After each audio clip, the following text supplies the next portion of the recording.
Oh, you know a video is going to be good when it starts with one of these. A nice little disclaimer trying to mitigate the potential hate and criticism that they could receive from angering a larger fandom with their commentary video. Like, okay, listen, first off, I'm of the mind that if you can make an 11-minute video mostly shitting on someone else's content, you pretty much give up your right to not have your own content critiqued in return. Like, if you can't deal with the same amount of shit you're spewing out on a video, then, well, maybe this type of content isn't for you. Also, on a side note here, I really like how you included this part about fair use in copyright because, let's be real, if I was the person in question, I wouldn't hesitate to content ID the shit out of this video. In fact, I'd do it out of spite. I mean, YouTube still has little to no repercussions for issuing such a claim, even if it is turned over in your favor, but hey, I digress. So in any case, if you are unfamiliar with this genre of video, it's a commentary, which I think is giving it a little too much credit. It's more or less just some angsty or overly cynical individual with little to no sense of humor explaining to an audience why they don't think a satirical video or joke is funny, despite the subjective nature of those subjects. And don't get me wrong, I'm totally fine with people thinking jokes aren't funny and having their own opinions on content, but all I'm saying is I've never been so upset that I made an 11-minute video discussing said, ah shit, I'm doing that right now, aren't I? Fuck. Okay, look, I'm just gonna save us some time and skip this part. The creator makes some bullshit excuse as to why he couldn't make this video sooner and how life is hard and blah blah blah. No one cares. I think there's an attempt at a joke in there somewhere, but it doesn't land. In fact, I don't think it would land with any audience anywhere, so skip to the intro.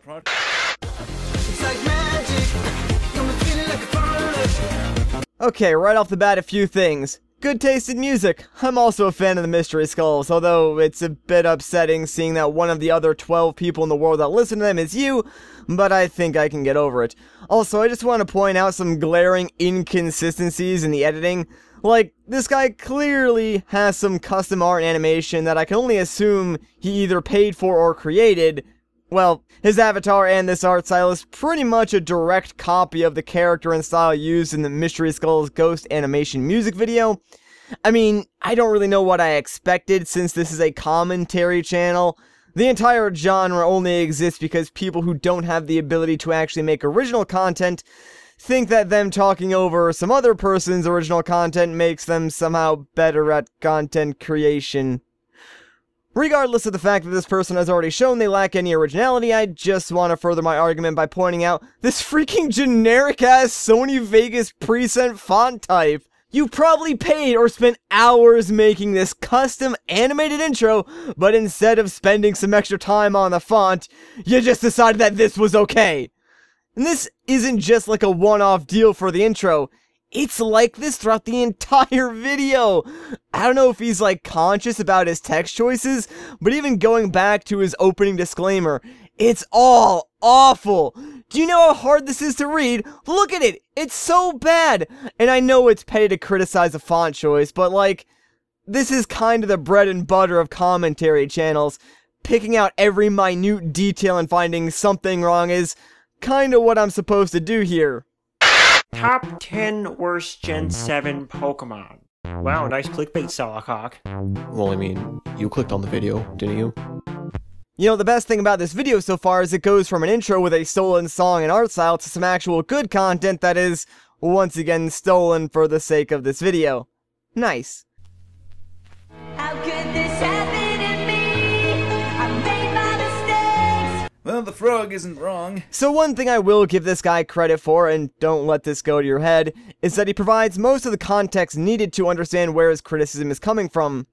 Except in this case, doing so only exemplifies how fucking stupid his points are. So maybe in the future you should steal less content so you actually seem more intelligent. Oh, and that's also another point I want to make. You'll notice a trend in these types of channels. They all talk, sound, and look the same. It's some character dressed up in something formal, looking and talking in such an unnatural way to seem smarter or more intelligent than they are, and Trust me, I know this because I do the same fucking thing in my videos. But chalk this up to me being nitpicky, which shoot me since it's my first actual point. But ignoring how I magically healed that gunshot wound. Oh, and one more thing. The creator likes to use these, jokes, I think is what he's aiming for, accompanied by incredibly loud sound effects and haha XD so random editing to add comedic value, but these are cheap tactics that anyone who isn't a small child can see right through. The title is misleading as the video itself only goes with design as the major factor of why these Pokemon are the worst. These entries are based on designs and designs only. The title itself implies that these Pokemon are the worst with not just design, but in stats, move pools, and etc. Heck, a simple addition as worst designed Pokemon would prevent these Kermits from actually pulling this stuff. So his first major criticism here is that, wow, the title didn't explicitly say these were the worst designed Pokemon, I can't believe you. Alright, just stop there, you fucktard. Listen, I know you don't know a whole lot about YouTube because, well, I mean, look at your channel. The only reason you've even managed to accumulate any growth is because you're punching up at larger YouTubers, using their status as a way to garner more views and exposure, but hey, you know, I'll give you some free YouTube consultation. Clickbait isn't a bad thing. So many websites and other YouTubers do it for a reason. It works.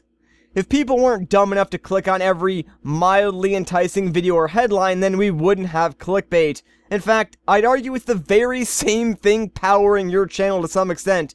Try making some original content that doesn't rely on a more popular YouTube name in your title and tell me how that goes for you. My point is, faulting someone for titling a video in such a way to make it appealing to more people on a platform dedicated to sharing video nonetheless is a little counterintuitive, don't you think? And before I go any further, I just want to mention this now. A lot of these commentary channels are very literal in their interpretation of things.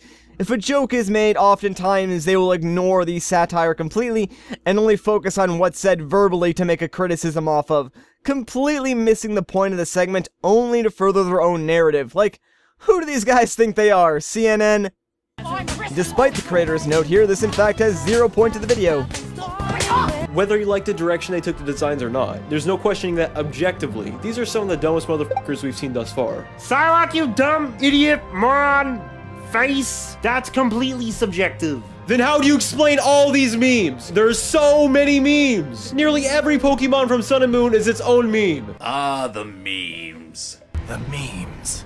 Damn it. But yes, while I do get that memes are there to poke fun at the Pokemon, but if the abundance or relevancy of memes were to determine whether or not Speak clearly into your microphone and stop slurring your words together, please! Listen, I know it's probably difficult to talk with your 19 double chins and fat rolls making it hard to breathe, but dude, I can barely understand what you're saying right now. Pokemon was bad, then I guess Mudkip would be hands down the worst Pokemon of all time. Or Persona 5 is now the worst video game of all time with all the memes of it. You'll never see it come Even then, there are frantically countless Pokemon memes that came out before Sun and Moon, like the aforementioned I Heard You Like Mudkips, Seaking, Slowpoke, and my personal favorite, a Wild Chandler appeared. This is to assume that even if there were an abundance of memes, that it would be objective fact that these Pokemon are bad, when at best it would be more along the lines of ad populum. Just because something is viewed in a positive or negative light by a majority or even a large amount of people, that doesn't automatically make it fact. Now, this isn't to say you can't take influence from memes after all. Memes. The DNA of the soul. But if most of the opinion is just based on essentially small and stupid internet jokes, it makes the opinion superficial and petty. And I realize that yes, SilokHawk admits that he's petty and shallow, but if I could quote one of my colleagues, just because you admit there's an issue, that doesn't automatically mean it's justified. What? That argument doesn't even make any sense. Not once does SilokHawk ever state that the memes of these Pokemon had anything to do with how he ranked them, or that the memes themselves equated to the designs being bad. All he said is that these Pokemon look funny, and I'm not the only one who thinks that. You drew that conclusion entirely on your own. Most likely because you wanted to insert that joke about Persona 5 and use that clip from before. I mean, the rest of your argument sort of falls apart here, and the other points you try to expound upon just don't work. But fine, I'll admit, I'm almost glad these designs exist for the memes alone. I can only wonder if that was an intentional move by Game Freak as a publicity stunt. If you're new to my channel, first of all, thanks for checking the video out. But I seem to be infamous for attracting an irrational crowd of kids that like to tell me off because my opinion is wrong and I'm just a stupid but So while this may seem needless to most people, I do feel obligated to say this list is based on my opinions. I mean, no shit, right? Admittedly, I don't think Bruxus is my personal worst Gen 7, but I had to put it on number 1 because I don't think anyone likes this thing. Okay, so maybe SilokHawk contradicted himself there. You know what? You got him. Everyone give this guy a round of applause. He did it! You hear that, Jordan? Fuck you! He got ya! And to address this, well, what do you expect? Okay, wait, I'm gonna stop you right there. What do you mean, what did you expect? You cannot seriously be about to criticize SilokHawk for the very same thing you did at the start of this video. This is the biggest hypocrisy of this video. The fact that you managed to record to this point, edit this together, and didn't realize, hey wait, didn't I do the very same thing in this video is beyond me. How can you even take yourself seriously as a critic? The creator goes on about this for an incredibly long time and throws in some big words my simplistic mind was way too lazy to look up, but the point he's making is hypocritical at best and ironic at worst, so let's just move on. Ugh, I'm running out of space for these clips. I'm running out of tolerance for this commentary. Yeah, real subtle way to start the countdown, right? But hey, these are the first Gen 7 Pokemon that we saw, so I only think it's fair to start the list off of them. I do want to say, none of these, minus one of them I'll cover in a second, are really that horrible, but the inconsistency is definitely there. So, this isn't a top 10, but a top 18 list. Granted, you could refer to the lines as a whole, but even then, that would still make this a top 12 list. No, it is a top 10, because, for one, they are grouped together as a whole, and also because the top 10 is a more well-established genre and search term on YouTube. This is just one of many literal criticisms that this guy makes. This is like the lowest hanging fruit, man. If you are seriously upset because, oh wow, this person said it was a top 10, but they're including 3 items as one entry point in his countdown, what a fraud! He should have called it a top 12, wah! That's what your point is? Do you not see how stupid that is? This isn't valid criticism, it's you being a fucking moron.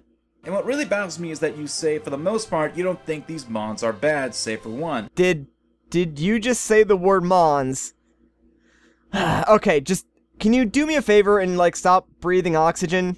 Then why not just have that single one on a list? Not only would you be able to save time with your points, but it'll allow you to be more detailed with your points too. Not to mention, since you apparently don't want flack, you wouldn't have to deal with so many more Kermits in the comments section complaining about this. Granted, the only reason I think you're doing this is because you want to ride on the memes of Poplio hate since it's in your thumbnail, but that's just me talking with my tinfoil fedora on and don't take it too seriously. Wow, that might actually be the first astute observation you've made.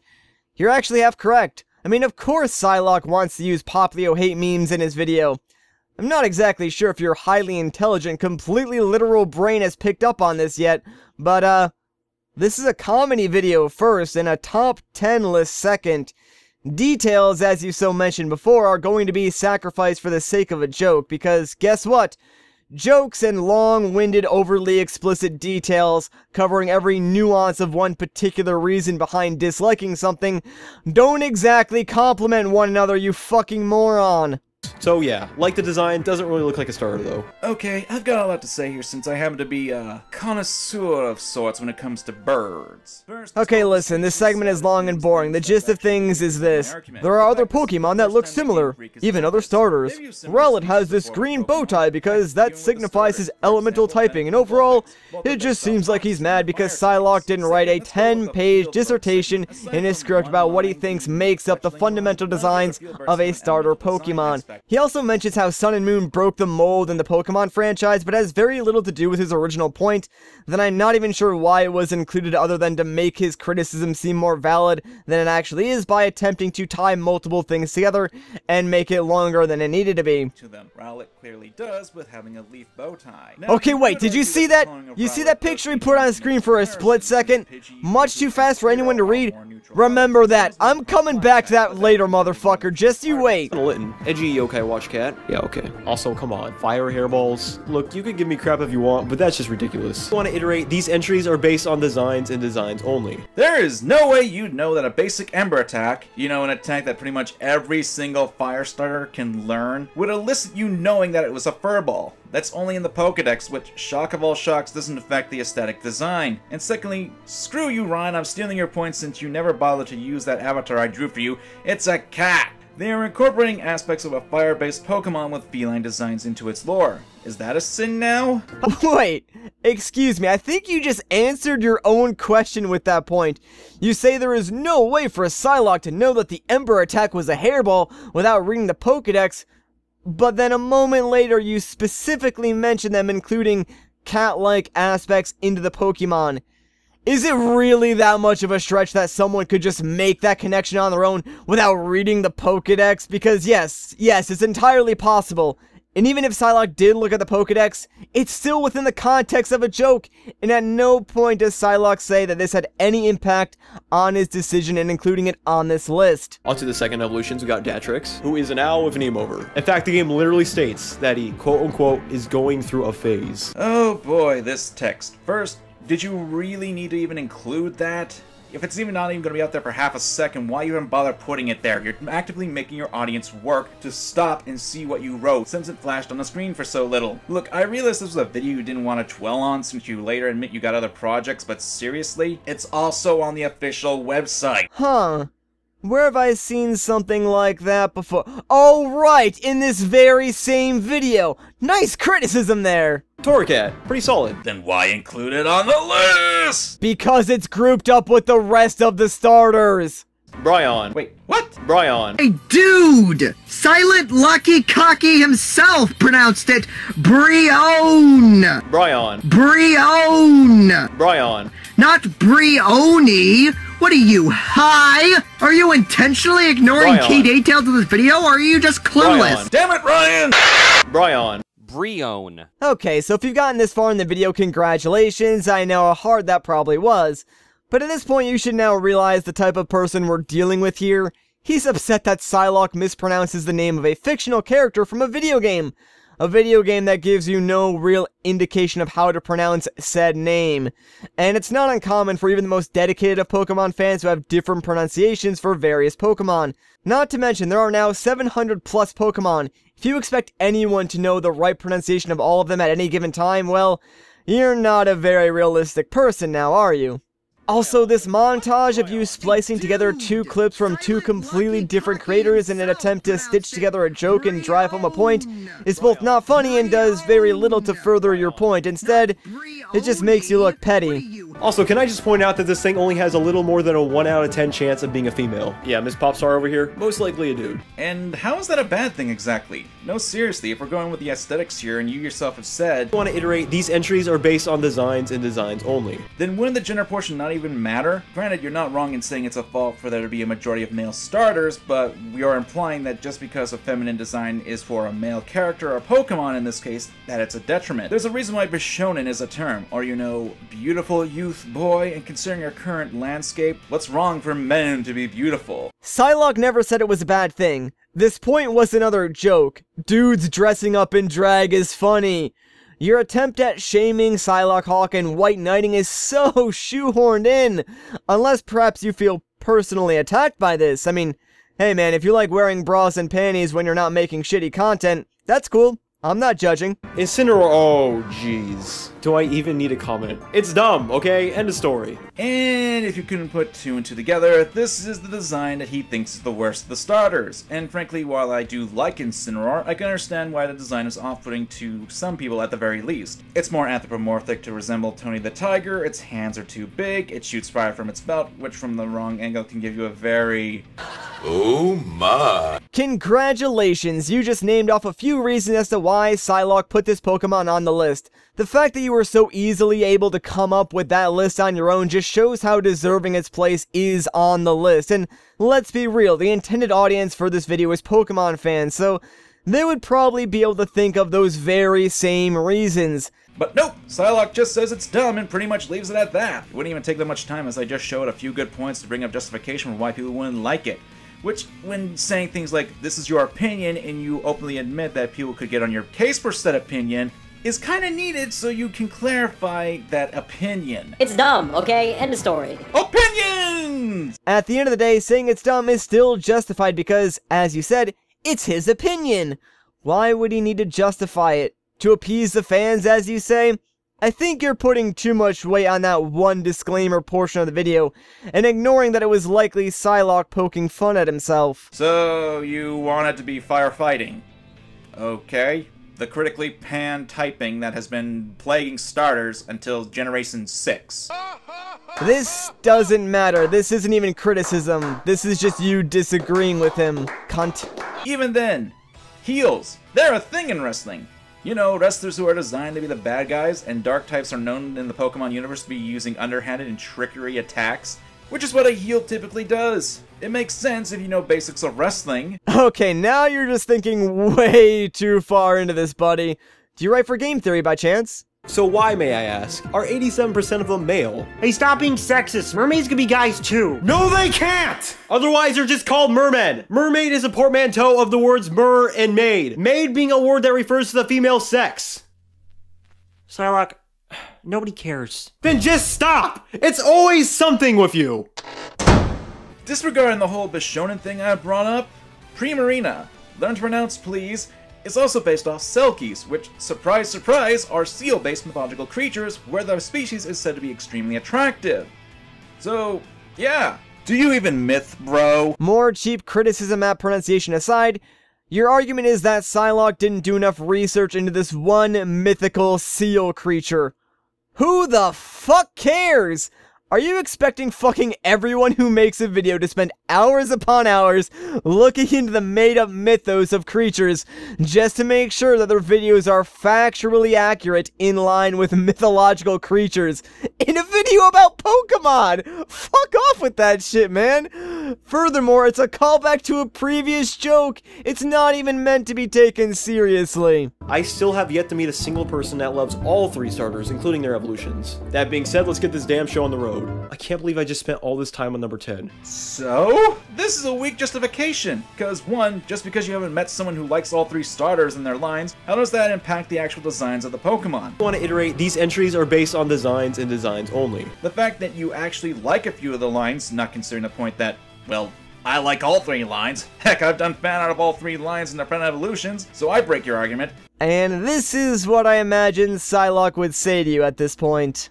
I have never in my life been alerted to your existence.